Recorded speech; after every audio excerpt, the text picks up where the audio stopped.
High guys, my name is স্টি and welcome to my new blog. তো সকালে উঠেই আজকে আমি ফুল গাছগুলো দেখছিলাম, যেগুলো আমি কিছুদিন আগে লাগিয়েছি, যেগুলো খুব সুন্দরভাবে ফুল দিয়েছে। মানে এগুলো অন্য জায়গায় লাগানো ছিল, বৃষ্টির জন্য আমি গাছগুলো টবে দিয়েছিলাম।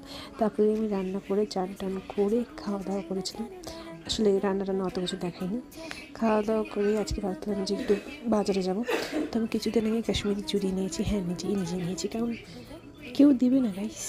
তাই রেডি হয়ে বেরিয়ে গেছিলাম একটু জলপাইগুড়ির উদ্দেশ্যে। আসলে মা বলছিল দিনে দিনে সোনার দাম যা বাড়ছে, পরে আর আমরা নিতে পারবো না, কারণ সোনার দাম লিটারালি এত পরিমাণে বাড়ছে। আমরা নিয়েই আসার সময় দেখতেছি প্রচণ্ডভাবে বৃষ্টি। তো ভাবলাম বৃষ্টি যেহেতু পড়ছে তাই একটু বাজার করে নেওয়া যাক। তাই আমরা গেলাম বিশালে গিয়ে দেখি যে এত ভিড়, মানে বলার মতো নয়। সব লোকগুলো এতভাবে ছিল, তো লোকগুলো পেরিয়ে ধাক্কাধাক্কি করে কোনো মতন আমরা বিশাল দেখেছিলাম। যেহেতু কিছুদিন পরে পয়লা বৈশাখ ছিল, তাই পয়লা বৈশাখী বাজারটাও করে নিয়েছিলাম। আসার সময় দেখছি ঠেলাঠেলি করে বাড়ি আসছিলাম আর কি।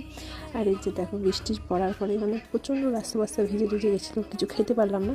তাই আসার সময় চপ নিয়েছিলাম, আর আমি যে জামা চিপস করে নিয়েছিলাম বিশাল থেকে, ওগুলো নিয়ে বাড়ি চলে এসেছিলাম। আর বাড়ি এসে দেখি আমার কালুগুলো মানে পাগল হয়ে যাচ্ছিলো, আমরা বাড়িতে ছিলাম না। তাই ওকে বলছিলাম আয় একটু, বলছে না, যেখানে খাওয়ার আমি ওখানে যাবো, তোমার কাছে আসছি না।